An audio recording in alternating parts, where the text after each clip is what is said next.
get කොහොමද use කරන්න කියලා අපි කලින් වීඩියෝ එකක බැලුවා. ඉතින් මේ වීඩියෝ එකෙන් get එක අපි common use කරන phrasal verbs ටිකක් බලමු. පළවෙනි එක get up. ඒක නම් කවුරුත් දන්නවනේ get up කියන්නේ ඇඳෙන් නැගිටිනවා. I get up at 5 every morning. මම හැමදාම උදේ 5ට නැගිටිනවා. දෙවෙනි එක get back. ආපසු එනවා එහෙම නැත්නම් හැරියෙනවා. We got back late last night. අපි ඊයේ ගොඩක් රෑ වෙලා ගෙදර ආවේ. Get on.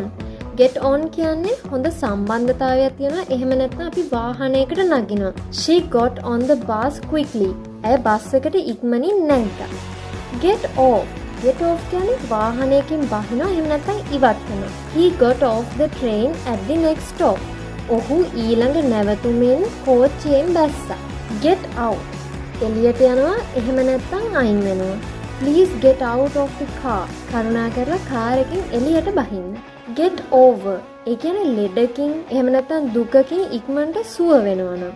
She got over her cold fast. ඇගේ හෙම්බිරිස්සාව ඉක්මනින් හොඳ වුණා. Get along.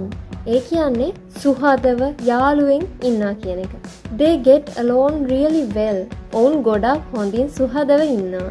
මේ phrasal verbs 7 අපි ගොඩක් වෙලාවට use කරන ඒවා. ඉතින් මේ 7 මතක තියාගත්තොත් ඔයාලට එදිනෙදා ඉංග්‍රීසි කතා කරද්දි ගොඩක් ලේසි වෙයි.